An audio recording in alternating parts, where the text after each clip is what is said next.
Hello friends, எல்லோரும் எப்படி இருக்கீங்க? எல்லாருமே நல்லா இருப்பீங்க அப்படின்னு நான் நம்புகிறேன். ரொம்ப நாள் கழித்து ஒரு ஸ்கூல் டே ரொட்டீன் தான் உங்களோட நான் ஷேர் பண்ணிக்க போகிறேன். டக்குன்னு நம்ம எப்படி ரெசிபி ரெடி பண்ணுறது அப்படின்றத தான் நான் உங்களோட ஷேர் பண்ண போகிறேன். இதில் என்ன அப்படின்னா, நான் ரெசிபி செலக்ட் பண்ணது ஒரு டிஷ்ஷு. ஆனால் எனக்கு அன்றைக்கி பண்ண முடியல. அன்றைக்கி மறுநாளுமே என்னால் பண்ண முடியல. அந்த மாதிரி டைமில் நான் எப்படி மேனேஜ் பண்ணேன் அப்படின்னு தான் உங்களோட நான் ஷேர் பண்ணிக்க போகிறேன்.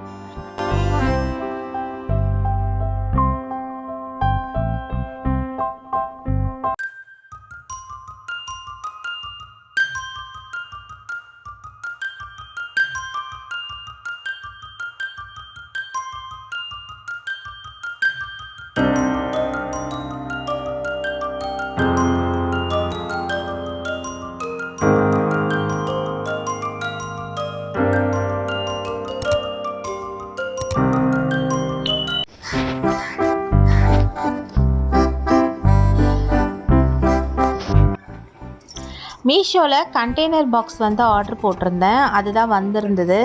சரி, அது எப்படி இருக்குது அப்படின்னு சொல்லிட்டு என்னோடய குட்டி பையன்தான் பெரியவன் பிரித்து பார்த்துட்ருந்தான். எல்லாமே நல்லா பேக் பண்ணி தான் கொடுத்துருந்தாங்க. நான் பெரிய பாக்ஸ் அப்படின்னு நினச்சி தான் ஆர்டர் போட்டேன். இது கொஞ்சம் மீடியமாக தான் இருக்குது. ஏன்னா என்னோடய ஷெல்ஃப் ரொம்பவே சின்னதாக இருந்தது. அதனால் இது கொஞ்சம் பெருசாக இருந்தோன்னா பெரிய பெரிய பாக்ஸ் எல்லாம் கொஞ்சம் குறைச்சிக்கலான்னு பார்த்தேன். ஆனால் இது எனக்கு செட் ஆகலை. இதில் மொத்தம் 12 பாக்ஸ் இருந்தது. ஆனால் இதில் என்னோடய சிஸ்டருக்கு ஒரு 6 பாக்ஸ் கொடுத்துட்டு நான் ஒரு 6 பாக்ஸ் வச்சுக்கிட்டேன். இன்னும் கொஞ்சமே வாங்கிட்டு நம்ம கொஞ்சம் கிச்சன் ப்ராப்பராக அடுக்கிட்டு மறுபடியும் உங்களுக்கு கிச்சனில் நான் என்னெல்லாம் வச்சுருக்கேன் அப்படின்னு ஷூட் பண்ணி உங்களுக்கு வீடியோ போடுறேன். இந்த மாதிரி தான் இருந்தது பாக்ஸ், 12 பாக்ஸு. பூனைங்க காலையில் 2 பேரும் பாருங்கள் எவ்வளோ அமைதியாக உட்காந்துட்ருக்காங்க. அது கருப்பு பூனை இருக்குது பாருங்கள், அது செம்ம வால்.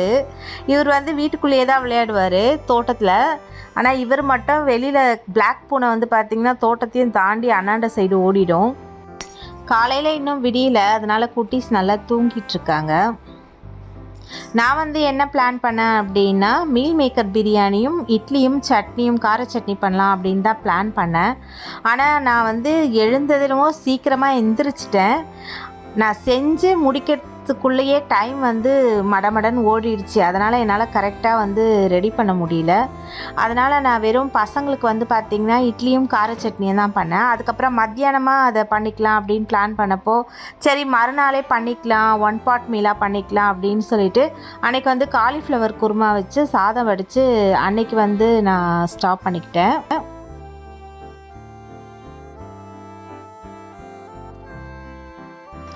சாதம் செஞ்சுட்டு மிச்சம் இருக்க கொஞ்சம் புதினா கொத்தமல்லி எல்லாமே இருந்தது. ஏன்னா நான் வாங்கிட்டு ஒரு வாரத்துக்கு மேலே ஆயிடுச்சு. அதனால் எல்லா புதினா கொத்தமல்லி கருவேப்பிலை அதெல்லாம் நல்லா அலசிட்டு ஒரு பாக்ஸில் கொஞ்சம் தண்ணியில் போட்டு வச்சுருந்தேன். இப்போ நான் காலிஃப்ளவர் குருமாக்காக காலிஃப்ளவரும் எடுத்து வச்சுட்டேன். நமக்கு குருமாவுக்கு தேவையான வெங்காயம் தக்காளி அதுக்கப்புறம் பார்த்திங்கன்னா சட்னிக்கு தேவையானது அதெல்லாம் நான் கொஞ்சம் எடுத்து வச்சுக்கிட்டேன். இந்த சட்னி பார்த்திங்கன்னா நம்ம வீட்டில் இருக்க பொருளை வச்சே ரெடி பண்ணிக்கலாம். நம்மக்கிட்ட இருக்க கொஞ்சம் கருவேப்பிலை கொத்தமல்லி எல்லாம் போட்டு செய்யும் பொழுது ரொம்ப நல்லாயிருக்கும். இதுக்கு நிறைய பூண்டு ஆட் பண்ணி தான் செய்யணும். ஆனால் பூண்டு இப்போ விற்கிற விலைக்கு நம்ம நிறைய ஆட் பண்ண முடியாது. அதனால் நான் கொஞ்சமாக இஞ்சி மட்டும் ஆட் பண்ணிக்கிட்டேன். இஞ்சி மட்டுமே ஆட் பண்ணியும் நீங்கள் செய்யலாம். இதில் 3 மீடியம் சைஸ் வெங்காயமும் 2 தக்காளி நான் ஆட் பண்ணியிருக்கேன். கொஞ்சம் சின்ன வெங்காயம் ஒரு 10 சின்ன வெங்காயமும் சேர்த்து ஆட் பண்ணியிருக்கேன். ஏன்னா அது போட்டு செஞ்சோன்னா ரொம்பவே நல்லாயிருக்கும். குட்டி ஸ்நாக்ஸ் பார்த்திங்கன்னா சக்கரவள்ளி கிழங்கு தான் வேக வச்சிட்ருந்தேன். சக்கரவள்ளி கிழங்கு கிடச்சிது. அதனால் ஒரே ஒரு சிட்டிகை உப்பு மட்டும் சேர்த்து குக்கரில் வேக வச்சிடலாம் அப்படின்னு நான் ஒரு 2-3 விசில் போட்டேன். அதுலேயே நல்லா வெந்துருச்சு.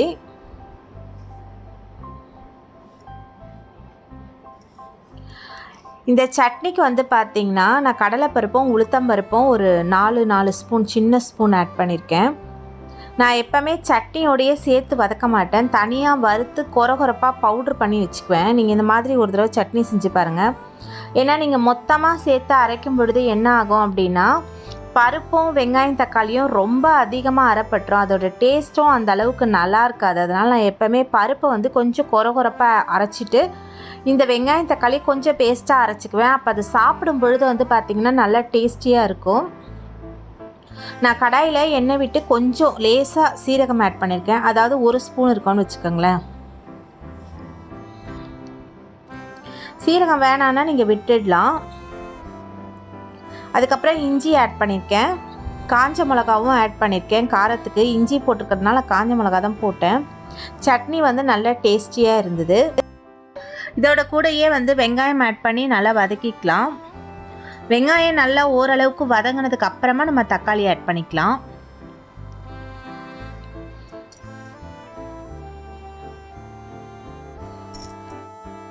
வெங்காயம் நல்லா வதங்கிடுச்சு. இதுக்கப்புறம் நான் தக்காளி ஆட் பண்ணிக்கிறேன். தக்காளியும் நல்லா கரையணும்.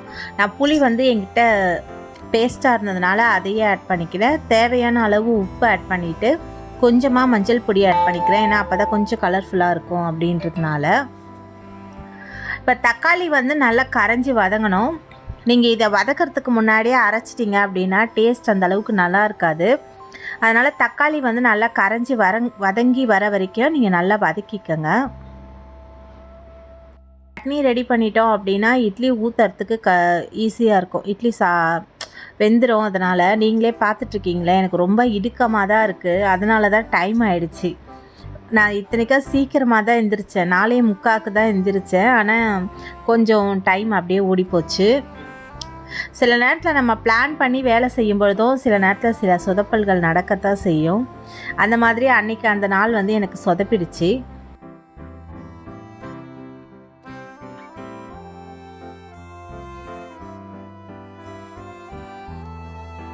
வெங்காயம் தக்காளி எல்லாம் நல்லா வதங்கினதுக்கு அப்புறமா நம்ம எடுத்து வச்சுருக்கோம் பார்த்திங்களா, இந்த புதினா கொத்தமல்லி கருவேப்பிலை நீங்கள் எந்த அளவு வேணாலும் ஆட் பண்ணிக்கலாம். மிச்சம் இருக்கிறத நமக்கு தேவையான அளவு ஆட் பண்ணிவிட்டு அதையும் சேர்த்து நல்லா வதக்கிடுங்க. இது நல்லா வதங்கினதுக்கு அப்புறமா நம்ம ஆற வச்சு அரைச்சிக்கலாம். இந்த மாதிரி நீங்கள் தட்டில் கொட்டி ஆற வச்சிங்க அப்படின்னா சட்டுன்னு ஆறிடும். அதே கடாயிலே வச்சுருந்தீங்கன்னா ஆறுறதுக்கு ரொம்ப நேரமாகும். அதுக்கப்புறம் ரொம்ப டைம் ஆகிடுச்சு அப்படின்ட்டு நமக்கு அரைக்க முடியாமையே போயிடும். இப்போ நான் வந்து கொரகொரப்பாக பவுட்ரு பண்ணி வச்சுருந்த அந்த கடலைப்பருப்பு இருக்குது பார்த்திங்களா, அதையும் கடைசியாக சேர்த்து ஒரு சுற்றிட்டு வந்துடுவேன் எப்போவுமே. அப்போ வந்து சாப்பிட்றதுக்கும் ரொம்ப நல்லாயிருக்கும் இந்த சட்னி வந்து தாளிக்கிறேன். கடுகு ஆட் பண்ணியிருக்கேன். கடுகு நல்லா பொரிஞ்சதுக்கப்புறமா உளுத்தம்பருப்பு ஆட் பண்ணிக்கலாம். இதுக்கு நடுவில் என்னோடய ஹஸ்பண்ட் வந்து பார்த்திங்கன்னா காலையில் எழுந்திரிச்சு குளிச்சுட்டு அவர் விளக்கம் ஏற்றி வச்சிட்டாரு. இட்லியும் வெந்துடுச்சு. அதனால் இட்லி நம்ம ஆற வச்சுட்டு அதுக்கப்புறமா வந்து மற்ற வேலையும் பார்க்கலாம் அப்படின்னு இங்கே வந்திருந்தேன்.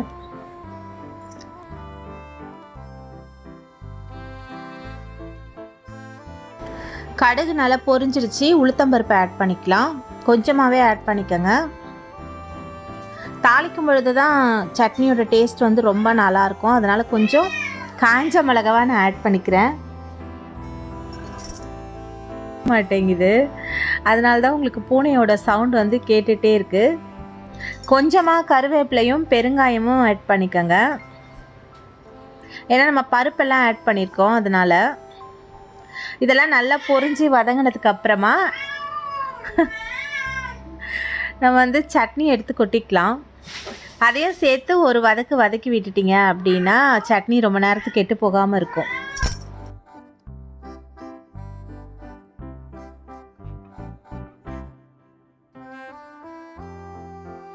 சக்கரவள்ளி கிழங்கும் நல்லா வெந்துருச்சு. அதனால் அதையும் இறக்கிட்டேன். இப்போ சூப்பரான இட்லியும் கார சட்னியும் ரெடியாக இருக்குது. அதே தான் பசங்களுக்கு ஸ்கூலுக்கும் கட்டி கொடுத்தேன். மதியத்துக்கும் இட்லி தான் கட்டி கொடுத்தேன். சில நேரத்தில் எனக்கு உடம்பு முடியல அப்படின்னும் பொழுது இந்த மாதிரி கார சட்னி செஞ்சிட்டோம் அப்படின்னா அது ஈவினிங் வரைக்கும் கெட்டு போகாது கார சட்னி. அதனால் அதையே கட்டி கொடுத்துட்டேன். சக்கரவள்ளி கிழங்கும் உரித்து அதையும் பாக்ஸில் போட்டு கொடுத்துட்டேன்.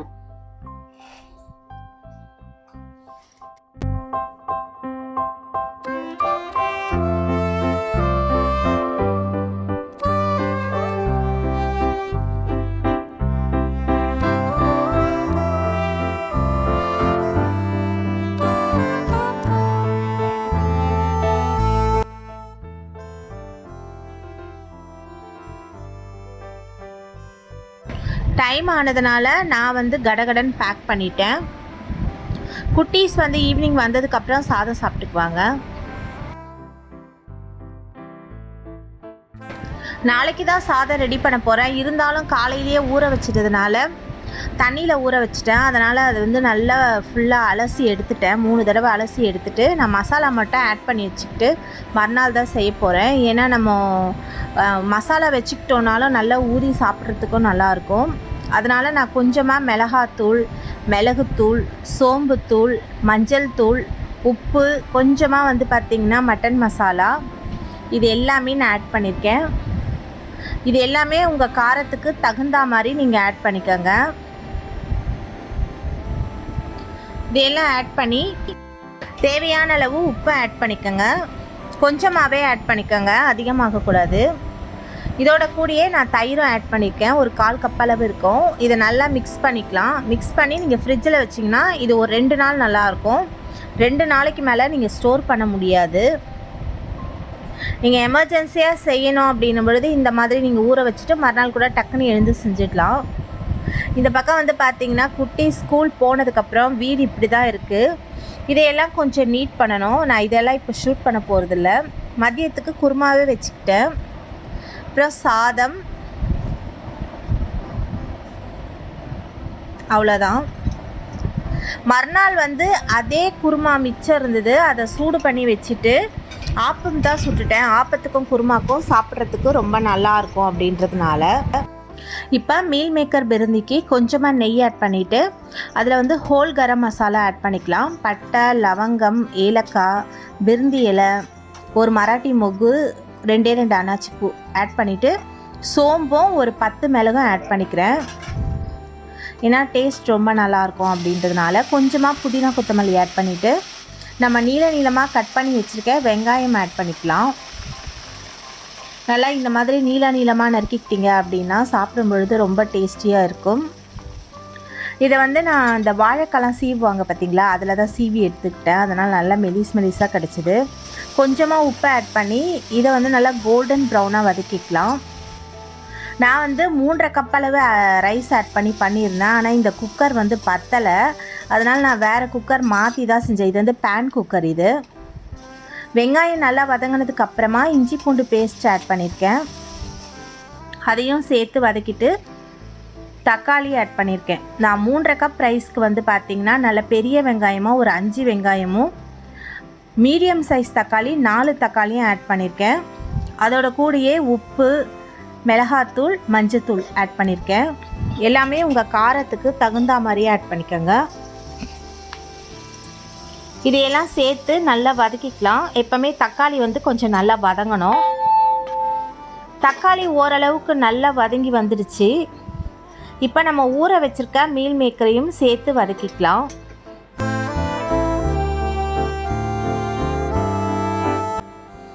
இப்போ ரைஸ் தாளிச்சிட்டே சைட் பை சைடு வந்து பார்த்திங்கன்னா நான் ஆப்பம் ரெடி பண்ணலாம் அப்படின்னு தோசை தவா தான் போட்டிருக்கேன். நான் தண்ணியும் சூடு பண்ணி தான் வச்சுருக்கேன். எல்லாமே நல்லா வதங்கி வந்ததுக்கப்புறமா நான் எடுத்து வச்சுருக்க அரிசி ஆட் பண்ணிக்கிட்டேன். இதில் வந்து 3.5 கப் அளவு அரிசி ஆட் பண்ணியிருக்கேன். அதுக்கு வந்து நம்ம ஈக்குவலாக போட்டோன்னா 7 கப். அதனால் நான் 1 கப்பு கம்மி பண்ணி போட்டுக்குவேன். எப்போவுமே வந்து 7 கப் அப்படின்னா 7 கப்பே ஆட் பண்ண மாட்டேன், 6 கப் ஆட் பண்ணிக்குவேன். அப்போ அந்த மெஷர்மெண்ட் வந்து கரெக்டாக இருக்கும். சாதமும் உங்களுக்கு குழையாது. என்கிட்ட ஆப்பச்சட்டி இல்லை, அதனால் நான் தோசை தவாவில் தான் ஆப்பம் விட்டுக்கிட்டேன். இந்த மாதிரி ரைஸ் ஆட் பண்ணி நீங்கள் நல்லா வதக்கிக்கோங்க. அப்போ தான் எக்ஸ்ட்ரா தண்ணி ஏதாவது இருந்தாலும் அது நல்லா வடிஞ்சு வந்துடும். இப்போ இது ஃபுல்லாக ஆனதுனால தண்ணி ஃபுல்லாக வெளியே வர மாதிரி இருந்தது. அதனால் நான் வேறு குக்கருக்கு மாற்றிக்கிட்டேன். உப்பும் கொஞ்சம் கம்மியாக இருந்தது. அதனால் உப்பு மிச்சம் எடுத்து வச்சுருக்க புதினா கொத்தமல்லியும் ஆட் பண்ணிக்கிட்டு கொஞ்சமாக நெய் ஆட் பண்ணிக்கிட்டேன். இப்போ மூடி 2 விசில் போட்டிங்க அப்படின்னா நல்லா வெந்துடும். இதில் வந்து கொஞ்சமாக நம்ம கரம் மசாலா ஆட் பண்ணிக்கலாம். நீங்கள் வேணும்னா ஆட் பண்ணிக்கோங்க. ஆட் பண்ணிங்கன்னா கொஞ்சம் நல்லாயிருக்கும். அதனால தான் நான் ஆட் பண்ணியிருக்கேன்.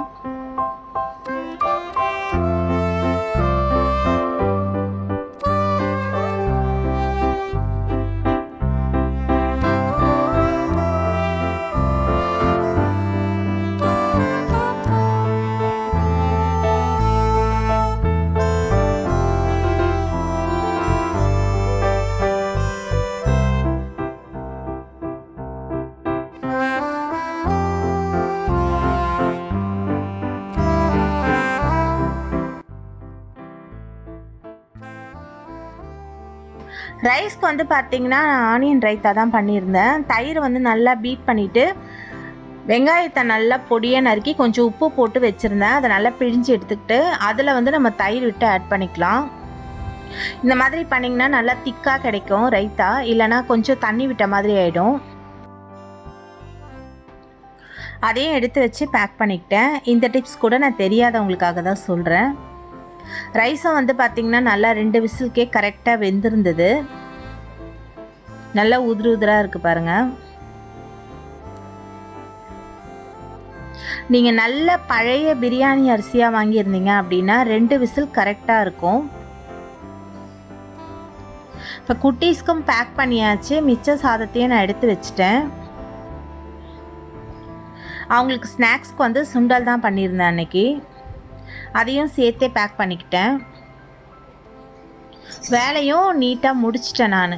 அதெல்லாம் நான் ஷூட் பண்ணல, ஏன்னா வீடியோ ரொம்ப லாங்காக போகும் அப்படின்றதுனால. பூனைக்குட்டிங்களுக்கு மட்டும் கொஞ்சமாக சாதம் வந்து நான் ரெடி பண்ணி வச்சுக்கிட்டேன்.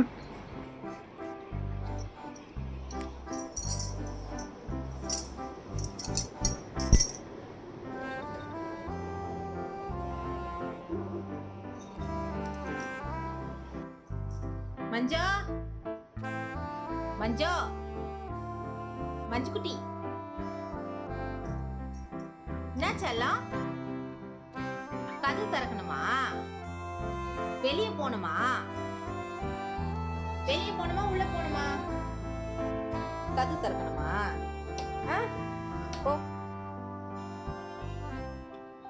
உஷாரு, வெளியே எது உள்ள எது நல்லா தெரியுது. இந்த வீடியோக்கு வாய்ஸ் கொடுத்துட்ருக்கும் போதே மீஷோவில் நான் இன்னொரு பொருளை ஆர்டர் பண்ணியிருந்தேன். அது வந்தது. சரி, அதையும் உங்களுக்கு காமிக்கலாம் அப்படின்னு எடுத்தேன். அதில் பார்க்கும்பொழுது வந்து பார்த்திங்கன்னா நல்ல பெருசாக இருந்தது. நான் உங்களுக்கு இங்கே ஸ்க்ரீன் வந்து ஆட் பண்ணுறேன் பாருங்கள். ஆனால் இது என்னோடய ஷெல்ஃபுக்கு ரொம்ப குட்டியாக தான் இருக்குது. பாட்டில் மட்டும் வச்சுக்கலாம். சரி, அதை நான் ரிட்டன் போடல. ஏன்னா ஆனால் இது எப்படி வைக்கிறதுன்னு தான் எனக்கு தெரியல. ஏன்னா என்னோடய கிச்சனே ரொம்ப சின்னதாக தான் இருக்குது. இது எப்படி வச்சு எப்படி ஆர்கனைஸ் பண்ணுறதுன்னு தெரியல. அதை அப்படியே பேக் பண்ணி ஓரமாக வச்சுட்டேன். எங்கள் வீட்டுக்காரன் கத்திட்டு தான் இருந்தார், எதுக்கு இதை வேஸ்ட்டாக வாங்கினேன் அப்படின்னு சொல்லி.